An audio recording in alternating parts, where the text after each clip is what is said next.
네, 안녕하세요. 오늘은 제가 오랜만에 이렇게 10만 기념? 어쨌든 구독자가 10만이 이렇게 됐잖아요.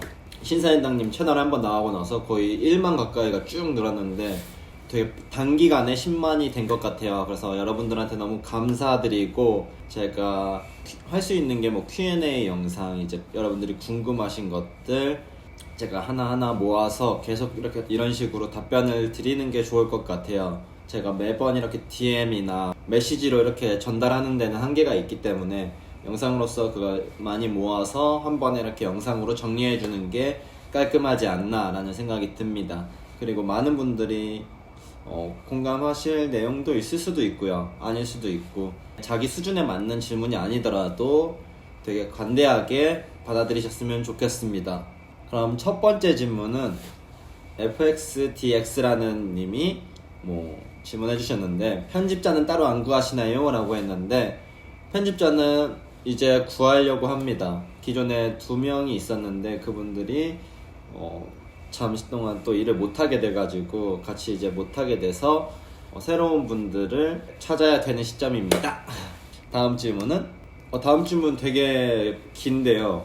RTD 뭐죠? 그분이 거의 10몇 개를 질문해 주셨는데 위에 노출된 것만 하면은 첫 번째 질문은 왜 스카이를 안 가셨나요? 저는 공부를 잘 못했습니다. 저는 수능 봤을 때도 거의 5등급? 5등급 정도가 사실 제일 잘 본 그런 점수였고, 중고등학교 때 공부를 하는 사람은 아니었기 때문에 그랬던 것 같아요. 공부를 잘하지 않았고, 주식은 열심히 했지만 공부는 열심히 할 수 있는 그런 스타일은 아니었던 것 같아요. 친구들이랑 이렇게 어울리는 걸 좋아해서 지금도 여전하고요. 그리고 이 두 번째로는 돈이 엄청 많으시면 뭘 하고 싶으신가요? 돈이 엄청 많다 그러면 사실 저는 지금도 충분하다고 생각하거든요. 굉장히 많은 돈을 다른 분들에 비해서 벌고 있다고 생각하고, 그래서 저가 가질 수 있는 돈에 어떻게 보면 임계점을 넘었다라고 생각이 들 정도로 굉장히 많이 벌고 있는데, 그래서 옛날에는 전 세계를 다 돌아다닐 거야 이러면서 그런 상상을 했었는데, 지금 물론 그러고 있고요. 근데 그 기간이 길어봐야 3개월 내지 평생을 그렇게 살 수는 없으니까요. 그래서 1년에 한 3개월 정도만 그렇게 나가서 지내고 돌아오는 것도 굉장히 좋은 지금 삶인 것 같아서, 제가 돈을 10억, 20억, 100억 더 번다 그래서 제가 뭘 더 하고 싶고 그런 건 없는 것 같아요. 그냥 이렇게 유튜브로 여러분들이랑 얘기하고 여러분들이 좋아해 주는 거 보면 또 그냥 거기서 좋고 좀 그런 거기 때문에, 특별히 엄청난 돈을 벌어서 뭘 해야겠다 이런 거는 아직 없는 것 같습니다. 세 번째로는 손절 원칙이 있으신가요? 있으면 몇 퍼센트나 지키시는 것 같나요? 라고 하는데, 손절 원칙은 물론 누구나 있죠. 제 경우를 들어보면요, 물론 기준점이 있겠죠. 제가 지지와 영상에서 말씀드렸듯이 지지와 저항을 정해놓고 사고 파는 것, 그리고 지지선을 이탈하면 매도하고 저항선에 걸리면 매도하고, 약간 그런 기본적인 스탠스에서 벗어나지 않는데, 만약 지지와 저항이 없다라고 하면 사실 매수세가 끊기는 시점에서 저는 손절을 합니다. 주식이라는 거는 내가 사는 순간부터 올라야 되는데 사는 순간부터 오르지 않는다 그러면은 이게 못 오른다는 얘기거든요. 그렇기 때문에 저는 단기 매매에 한해서 말씀드리는 건데, 사는 순간부터 오르지 않으면 어떤 시간이라는 개념을 대입하기도 하고요. 어떤 시간 동안 오르지 못한다, 그리고 어떤 시간 안에 이 정도 거래량이 발생하지 못하면 못 오른다 라고 판단해서 손절하기도 하고요. 굉장히 많은 변수를 가지고 손절하기 때문에 어떤 3% 떨어지면 손절한다, 2% 떨어지면 손절한다, 약간 그런 기준은 저는 사실 조금은 그렇게 좋은 방법인 것 같지는 않아요. 그래서 더 많은 변수들을 내 손절 라인에 대입시켜서 거래하시는 게 나중으로 보면은 굉장히 더 유연한 투자자가 될 수가 있다 라고 말씀을 드리고 싶습니다. 네 번째로는 코스닥 종목 매매는 변동성이 심한데 매수 후 급락 시 어떻게 대응하시나요? 라고 하시는데, 사실 그런 종목을 많이 들어가진 않아요. 코스닥에서 엄청나게 급락이 나오려고 하면은 애초에 거래량이 엄청 풍부한 종목보다 조금 메이저에서 약간 멀어진 종목들이 보통 급락이 쉽게 나오기 때문에 왜냐면 호가 전체가 가벼워가지고 이렇게 급락하기 때문에 그럴 때는 뒤도 안 돌아보고 사실 손절하죠. 근데 뭐 많이 떨어진 시점에서 손절하진 않고요. 일정 수준에서 리바운드 줄 때 저는 보통 그때 손절하고요. 이미 손절 시점을 놓쳐버렸다고 하면은 약간 리바운드를 기다리는 편입니다. 하방에서 물타기에서 리바운드 할 때 다시 청산하거나 약간 그런 방식을 선호합니다. 특정 매매 방법이 잘 됐다가 안 되기도 하나요? 이거 굉장히 여러분들이 많이 궁금해하실 내용이기도 한데, 특정 방법이 어떤 시장에선 먹히고요, 그리고 어떤 시장에선 안 먹히기도 합니다. 특정 시장에서는 예를 들면 장이 좋을 때는 뭐 전고점 돌파, 뭐 상한가 따라잡기 이런 매매가 통하고요. 장이 안 좋을 때는 뭐 어떤 거래 기법을 투입해도 잘 거래가 안 되고요.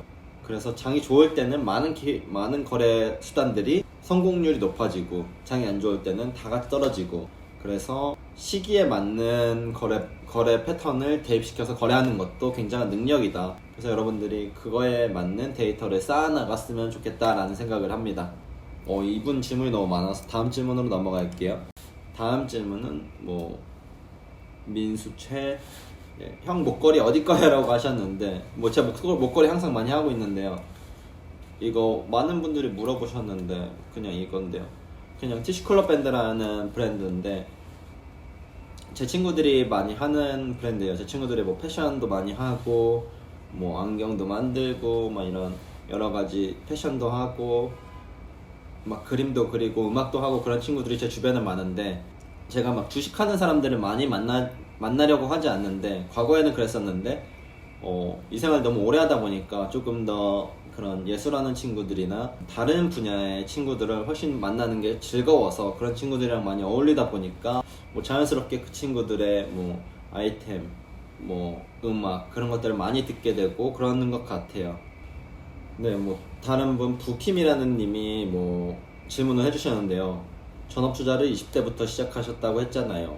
제 지난 인생을 돌아보면 뭐 20대들이 삶을 보면서 부러웠던 점이나 경험해보지 못했던 점이 있을까요? 라고 물어보셨는데, 그리고 돈에 대해 자신의 잠재력은 시험해보지도 않은 채 살아가는 사람들에게 무슨 생각이 드셨는지 궁금합니다.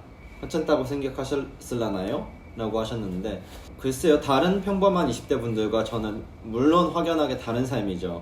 제 20대를 돌아보면 뭐 어떤 대학생활이라던가 뭐 친구들과의 뭐 그런 캠퍼스 라이프라던가 그런 것은 전혀 없었지만, 사실 그런 것들은 제가 예전에는 되게 갖고 싶어 했던 요소였죠. 물론 저한테 결핍된 부분이기 때문에 그런 부분을 갖고 싶어 했던 것도 있는데요. 지금 생각해보면 모두 다 다른 인생을 사는데 굳이 남의 인생을 부러워할 필요 있을까? 다들 각자 인생에서 최선을 다하면 좋지 않을까라는 생각을 하고, 그래서 뭐 지금은 후회되진 않는 것 같아요.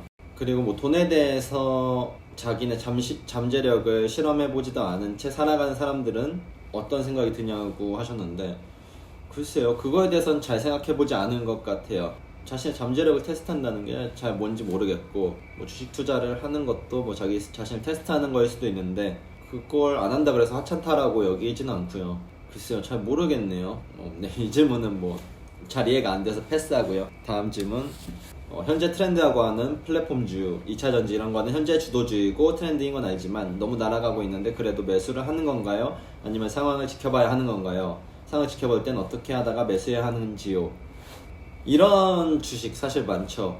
2011년 그때는 뭐 차, 화학, 정유 뭐 이렇게 해서 차화정이라 그래서 시장을 주도했던 트렌드 주식이 있고, 그 중간에도 뭐 다른 주식들이 많이 있었죠. 제약 바이오도 있었고. 그래서 지금 현재는 뭐 플랫폼 2차전지가 주도주를 끄고 있는데, 제가 어쩐 투자를 오래 했으니까 돌이켜보면은 그 시간에는 주도주를 거래하는 게 맞았다라는 생각을 해요. 지금도 그렇게 해야 된다고 생각을 하고요. 그래서 많은 분들이 주도주로 뽑히는 종목들은 일정 눌림목이라던가 뭐 21선에 가까워지는 눌림목이라던가, 그리고 예기치 못한 하락이 나왔을 때는 그 주식들을 담아가는 게 이 시장 안에서는 굉장히 좋은 요소다. 큰 변동성이 없는 한 그 주식들은 우리가 생각하는 것보다 훨씬 더 멀리 갈 수도 있기 때문에 그래도 매수하는 게 저는 항상 좋다라고 생각을 해요. 상황을 지켜볼 땐 뭐 눌림목 매수라던가 그런 식으로 하시는 게 좋습니다.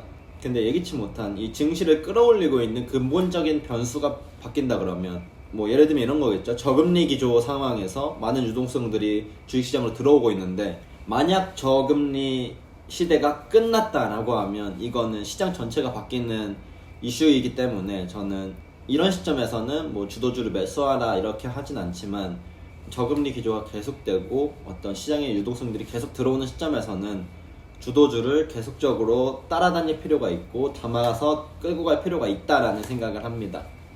머리 스타일은 어디서 하신 건가요? 라고 김대리 주식투자님이 하셨는데요. 동네 미용실에서 합니다. 그냥 뭐 15,000원짜리 커트고요, 8만원짜리 파마입니다. 뭐 저는 미용실도 벌써 이 미용실을 주식 투자할 때 처음 다녔는데 아직까지도 다니거든요. 미용실이 이사 갔는데 11년째 제가 그 미용실에 똑같이 다니고 있어요. 굉장한 의리를 지키고 있죠. 그래서 항상 가면은 되게 잘해주세요.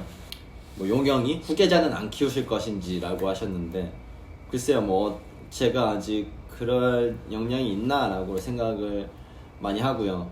그리고 어느 시점에서는 어떤 시도를 해보겠죠. 뭐 그때가 되면 뭐 여러분들도 아실 거라고 생각이 듭니다. 푸른가탐님이 욕심과 인내를 어떻게 다루시는지 궁금해요 라고 질문을 주셨는데요. 사실 욕심과 인내를 한다는 것은 주식시장에서 굉장한 요소죠. 내가 팔아야 할 때, 팔지 말아야 할 때 참아야 하고, 손절을 뭐 해야 할 때 확실하게 해주고, 막 상승하고 있는데 막 팔고 싶잖아요. 그러면은 그걸 또 인내해야 되고, 그런 요소들이 주식시장에 굉장히 많기 때문에 저는 사실 훈련이라고 생각해요. 지금도 많은 훈련들을 주식시장에서 하고 있고, 어떻게 보면 종교인이 되는 느낌이에요. 주식시장에서 오래 일하다 보면은 뭐 어떤 도닦는 느낌이라고 할까요? 그런 뭐 스님들이라던가 어떤 그런 종교인들, 신부님들이 하는 그런 종교적인 그런 파워가 생긴다는 것 같은, 그만큼 정신적으로 강해진다라고 생각이 듭니다. 그래서 이거는 사실 득달 같은 훈련, 그냥 계속 반복하는 거죠. 그냥 입 닫고 귀 닫고 그냥 주식시장 안에서 많은 계속 훈련을 해야 된다. 참고 그리고 또 참고, 그걸 반복하는 방법밖에 없는 것 같아요. 어떤 기교라던가 기술이 있을 거라고는 생각하지 않습니다. 그 꼬신바라님이 질문을 해주셨는데, 뉴스, 속보 또는 관련해서 따끈따끈한 뉴스를 접할 수 있는 곳은 어디인가요? 라는 얘기를 해주셨는데, 사실 이거는 뭐 정보의 불평등성이라고 할까요? 사실 많은 사람들이 선제적인 정보로 거래를 하고 있고, 그 시장 안에서도 그게 어느 정도 있다라는 걸 저도 알기 때문에 어떤 주식을 뭐 뉴스를 먼저 알거나 막 이런 거는 사실 의미가 없는 것 같아요. 다만 따끈따끈한 뉴스를 제일 먼저 하는 방법은 뉴스창을 계속 켜놓고요, 어떤 경제 TV라던가 뭐 실시간 뉴스를 계속 켜놓는다던가, 그래서 항상 어떤 분들은 이렇게 모니터 옆에 TV를 한 대 두고 거래하시더라고요. 그래서 뉴스를 가장 빨리 보시기도 하고, 저는 뭐 실적 발표 때 빼고는 특별하게 뉴스를 기다린다거나 그런 건 없는 것 같아요. 딱 그날 아침에 종목을 정해서 거래하고 마감 때까지 관심 끄고, 많은 종목들을 거래하지 않으면 굉장히 작은 종목들, 특정 종목들 안에서 집중하면 그 종목들에 대한 뉴스는 빨리 취할 수 있기 때문에 그거에만 집중하고 있습니다. 카파님이 트레이더가 꿈이었나요? 아니면 다른 꿈을 향해 가고 있는 중인가요? 저는 뭐 트레이더가 꿈이라고 할 수는 없었죠. 그냥 뭐 20살 때 주식이라는 걸 알게 돼서 그냥 주식을 하다 보니까 뭐 트레이더라는 직업으로 그냥 지금까지 살고 있는 건데, 어떤 뭐 다른 꿈을 향해 가고 있나요? 라고 한다고 하면 다른 꿈을 꾸고 있는지는 잘 모르겠어요. 그냥 저는 뭐 흘러가는 대로 사는 사람이니까 특별히 어떤 꿈이 있다거나 막 이렇게 원대한 계획이 있다거나 그러진 않습니다. 제가 생각하는 뭐 10년 후 나의 모습은 이라고 하시는데, 제 10년이 지났을 때는 아마 지금보다는 주식을 훨씬 더 열심히 하고 있지 않을까라는 생각을 합니다. 어쨌든 제가 나이가 들고 그리고 대외적으로 많이 바빠지는 일들이 없다면 주식에 대해서 더 열심히 할 것 같고, 그리고 여러분들이랑 더 많이 소통할 것 같고, 좀 그런 시간을 갖지 않을까라는 생각을 합니다. 그래서 지금보다는 훨씬 더 트레이딩을 잘하는 사람이 되겠죠. 그럴 것 같습니다. 정태호님이 질문해 주셨는데, 이번에는 거래량, 매물대, 이평성 등 어떤 것을 참고하시나요? 보조지표 뭐 RSI, MACD 어떤 것을 참고하시나요? 라고 하셨는데, 사실 뭐 매물대, 뭐 보조지표, RSI, MACD 막 이런 거는 전혀 보지 않고요. 근데 뭐 이평선은 자주 보고요. 그리고 거래량도 뭐 얼만큼 터졌는지, 뭐 그냥 시장 안에서 금액이 얼마 정도 이 종목에 몰렸는지 그 정도만 체크하는 거지 특별하게 많이 신경 쓰지는 않습니다. 그 주식의 본질에 대해서 더 많이 생각하려 하고, 시장 안에서 이 주식이 갖고 있는 포지션은 어떤 포지션인가 라고 오히려 생각하는 게 저한테 더 도움이 되기 때문에 저런 보조지표에는 저는 많이 의지하진 않는 것 같아요. 물론 저도 뭐 주식한 지 1년, 2년 됐을 때는 저런 거에 굉장히 현혹돼서 그걸 막 차트마다 다 그리고 막 그 뭐라 그래, 뭐 이렇게 구름대라 그러나요? 그걸 뭐라 그랬지? 뭐 구름을 돌파하면 뭐 수익이 나고, 뭐 구름 안에 들어가면 떨어지지 않는다, 뭐 이런 게 있었어요. 그래서 뭐 저는 뭐 차트는 다 해보고, 뭐 그런 해볼 수 있는 거 정말 다 해본 것 같아요. 거짓말 안 치고. 그래서 그때 다 해봤기 때문에 지금은 안 하는 건데, 뭐 많은 분들이 이걸 보고 사실 뭐 큰 의미는 없다라고 믿으셔도 될 것 같습니다. 그래서 결론은 뭐 이평선 거래량 정도만 본다. 헤라 디빈님이 질문 주셨는데요. 주식 포기하고 싶었던 순간이 있나요? 만약 있으면 그럴 땐 어떻게 극복하셨나요? 주식 초기에 연애도 같이 하셨나요? 아니면 주식에만 집중하셨나요? 주식 포기하고 싶었던 적은요, 뭐 주식은 언제든지 저는 뭐 그만둘 수 있는 것 같아요. 근데 그 중에서도 사실 제일 많이 하기 싫을 때는 내가 돈을 버는 행위 자체가 굉장히 무의미하다라고 느껴질 때인데, 근데 이거는 돈을 어느 정도 제가 경제적으로 많이 자유로워져서 이런 생각이 드는 건데, 그 전에는 이런 생각이 없이 그냥 죽어라 그냥 거래만 했던 것 같아요. 그걸 어떻게 극복했냐면요, 뭐 주변 사람들을 내가 더 챙기려면 더 많이 벌어야 된다, 그런 생각뿐으로 그냥 아직까지 거래하고 있습니다. 그 주식 초기에 연애도 같이 했냐고 물어보셨는데, 주식 초기에도 연애도 같이 했는데 완전 그 주식에 몰입해 있던 시간에는 연애를 안 했어요. 그때 뭐 여자친구도 없었고 그냥 진짜 방 안에서 거의 6개월 가는, 친구도 거의 안 만나고 집에만 있었던 것 같아요. 그래서 그때 사회성을 많이 잃고 조금 그랬던 것 같아요. 그렇게 좋은 시간은 아니었죠. 만찐두빵님이 질문 주셨는데, 양도세 부과에 대해서 어떻게 생각하냐.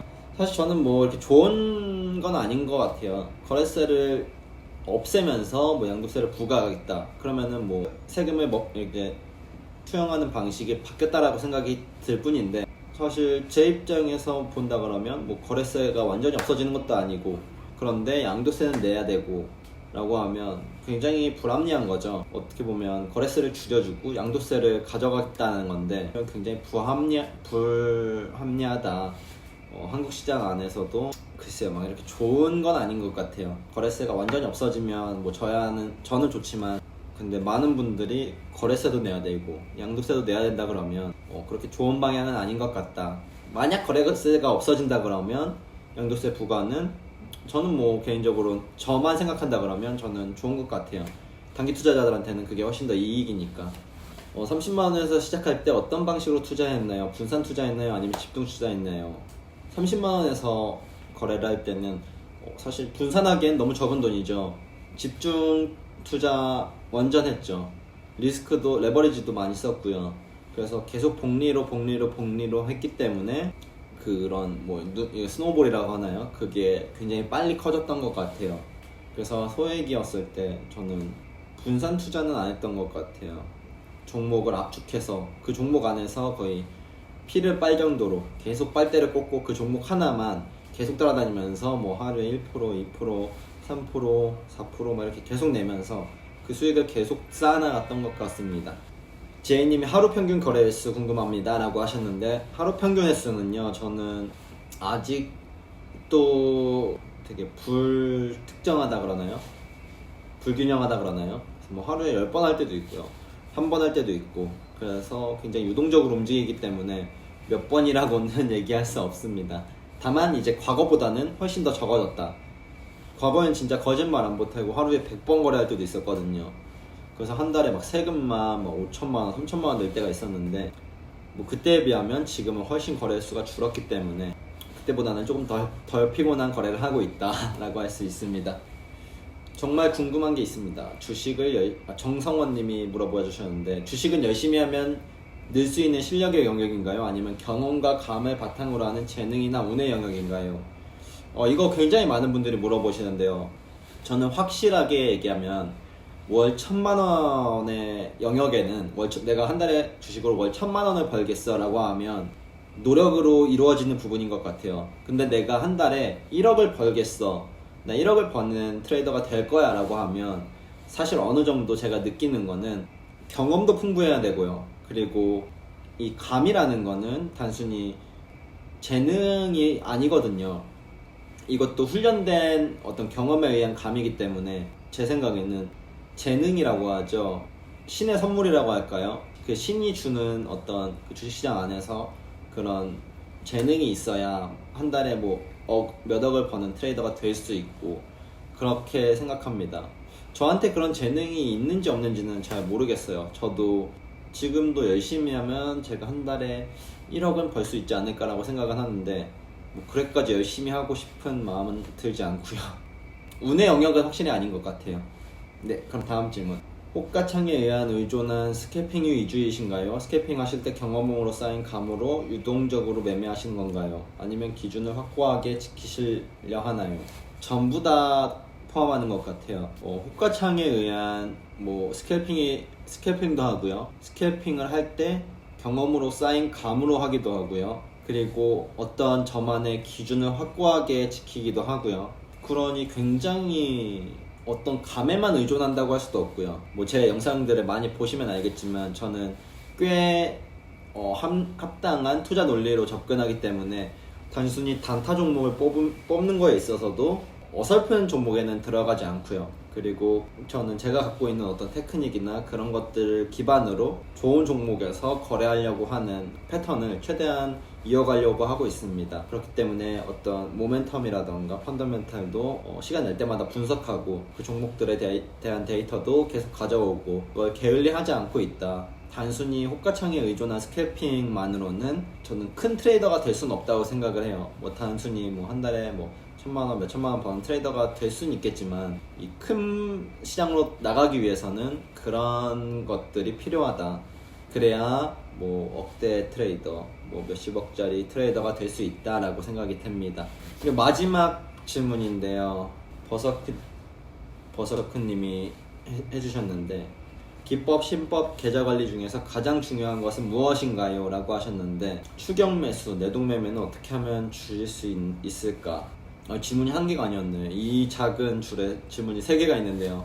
기법, 신법, 계좌관리 중에서 가장 중요한 거, 저는 가장 중요하다라고 하면 3번째 계좌관리, 그리고 2번째 신법, 그리고 첫 번째 기법, 이렇게 3개가 역순으로 된다고 생각을 합니다. 계좌관리가 왜 중요하냐면요, 금액이 일정 단타를 치다 보면 계속 금액이 커지는데 5천만 원으로 시작했던 계좌가 어느 순간에 3억이 되어 있는데, 이 3억으로 다시 거래를 하다 보면 내가 계좌관리를 못했을 시에 다시 5천만 원으로 돌아오게 돼 있어요. 안 그럴 것 같지만 되게 많은 제가 본 트레이더들이 그렇게 다시 돌아오고, 저도 그랬었고, 그렇기 때문에 이 계좌 관리가 굉장히 중요하다라고 할 수 있습니다. 물론 수익이 나는 트레이더에 한해서요.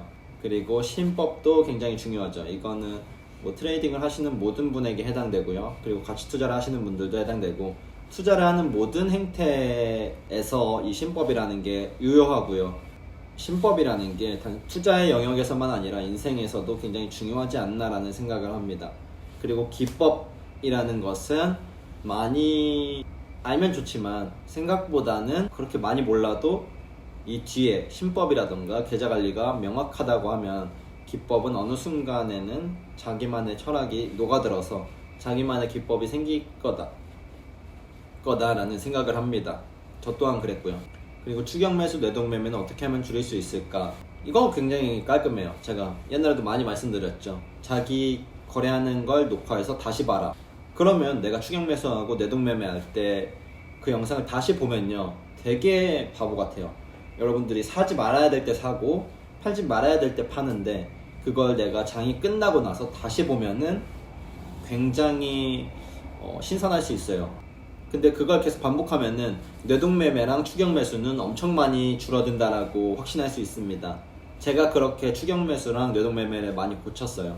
물론 지금도 어떤 상황에서는 추격 매수하고 내동 매매 하지만 제가 주식을 처음 할 때보다는 훨씬 더 안 하기 때문에 그 방식으로 고쳤던 것 같습니다.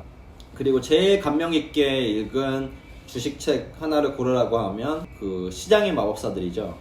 이건 제가 아직도 많이 보는 책인데 어떤 슬럼프에 빠지거나 뭐 주식이 하기 싫을 때거나 뭔가 그럴 때마다 꺼내는 책인데 그 갈색으로 되어 있는 시장의 마법사들이라는 책을 제가 굉장히 많이 추천드렸고 이미 그리고 여러분들도 많이 아실 거라는 생각을 하고요. 그래서 트레이딩 하신다고 하면은 많이 읽으시면 좋을 것 같습니다. 많이 진짜 많이 보셔야 돼요. 근데 이게 재밌는 게 제가 10년 전에 이 책을 봤을 때 10년 전에는 이 책을 몰랐지만 이 책을 5년 동안 알았다고 하면은 5년 전에 봤을 때랑 그리고 3년 전에 봤을 때랑 현재 보는 거랑 전부 다 다르게 느껴지기 때문에 굉장히 그래서 재밌는 것 같아요. 처음 보면은 이 책이 무슨 말 하는 거야, 헛소리 하네 막 이런 생각이 드는데 투자 경력이 쌓이고 다시 시장에서 깨지고 다시 이 책을 보면은 이 사람들이 무슨 말을 하려고 하는지 그때 완벽하게 이해되고 엄청나게 느끼는 게 많아지고요.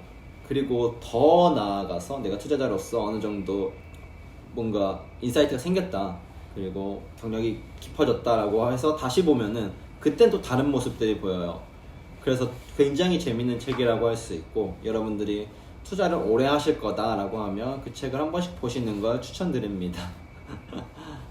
네, 그러면 오늘 이렇게 뭐 너무 길었나요? 뭐 이렇게 요 질문란을 캡처해 와서 그냥 짧게 답변 드렸는데 다 답변해 드리지 못해서 조금 죄송하고요. 다음에는 제가 다시 뭐 이런 컨텐츠를 하기 위해서 여러분들한테 물어볼 테니까 잘 질문을 준비해 주셔서 저한테 해주시면 제가 성심성의껏 답변을 이렇게 영상으로 남겨드리도록 하겠습니다. 네, 그러면 다음 시간에 뵐게요. 안녕. 그리고 10만 너무 감사합니다. 안녕.